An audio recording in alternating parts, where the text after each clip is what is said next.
masama. ratio. Ibig sabihin, tuwing kakausap ka ng 10 tao, may isang nag-yes. Meron bang sa inyong ganon? Yes. O ikaw lahat ng kausap mo, yes. Grabe, Wow. galing mo, ano?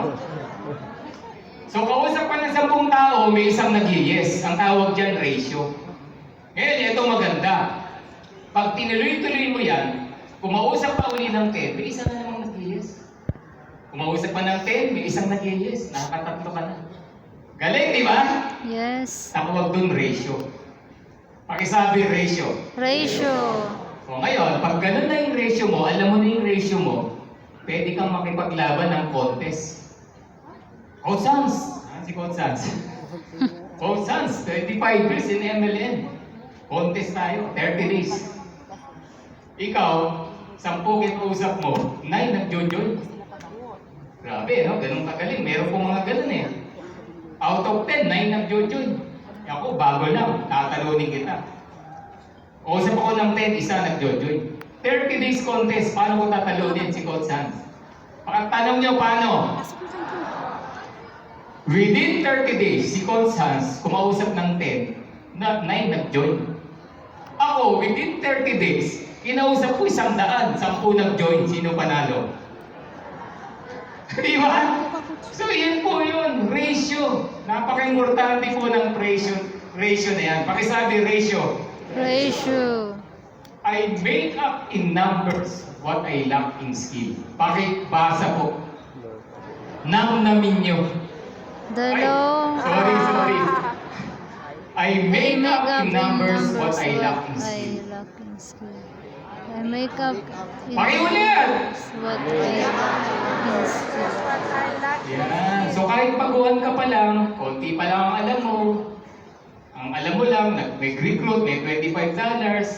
Talunin mo sa numbers. Huwag sa skill. Yun lang kaya mong explain eh. Pag nag-join ka, may $25.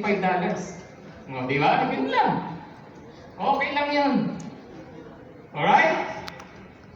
So, sino pwede gumawa dyan? Kahit sino. Kahit sino. Kakausap ka lang. No matter kung mag-join o hindi. Kasi tuwing makaka-10 ka, may isang nag-join. Siyam pa lang, huminto ka na. Paano yun? Yung pang 10 pa lang mag-join. Di ba? The law of average can be increased. Yun ang maganda. Talk to 10, get 1. Talk to 10, get 1. Talk to 10, get 1. The fourth time you talk to 10, you get 2. Bakit? Nag-i-improve ka. Kaya kung di nag-i-improve, di ka naman kumakausap eh. Di ba? O may nagreklamo, spend pa rin lang, wala. Ilang presentation na ba ginawa mo? Wala, di na masagot. O ganun po yun. Okay? So pwedeng i-increase yan. So talk to 10, get 2. Talk to 10, get 2. Talk to 10, you get 3. Okay na yan. Sa baseball, ang tawag dyan, batting average. Sa baseball, 7 out of 10.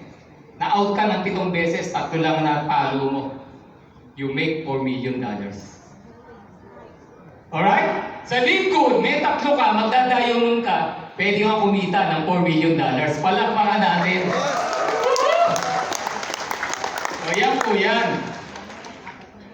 Okay, ang tawag dyan, sabi dyan, you don't have to bat 1,000 to make big money. Apply nyo lang yung law of average. Diba? Yung kailangan yan. So, on our next slide, ito yung second philosophy sa network marketing. Second law na kailangan nating matutunan. The law of sowing and reaping. Nasa Bible po yan.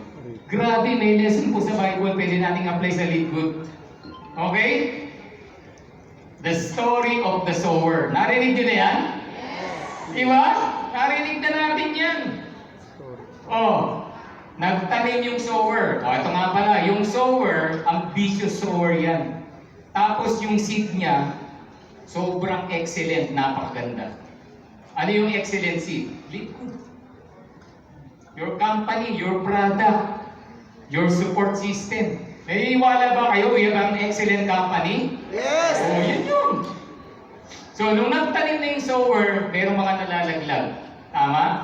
Ano nangyari sa nalaglag? Tinuka ng ibon. Tinuka ng ibon.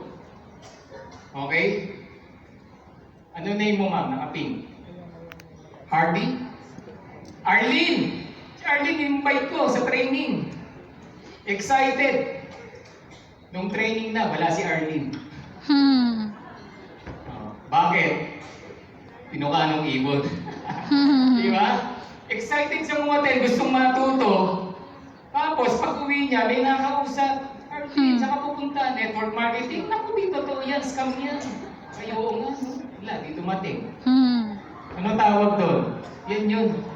Fell on the path, tinuka ng ibon. Natuka. Pakisabi, natuka. Nato ka. Yan. O, second seed.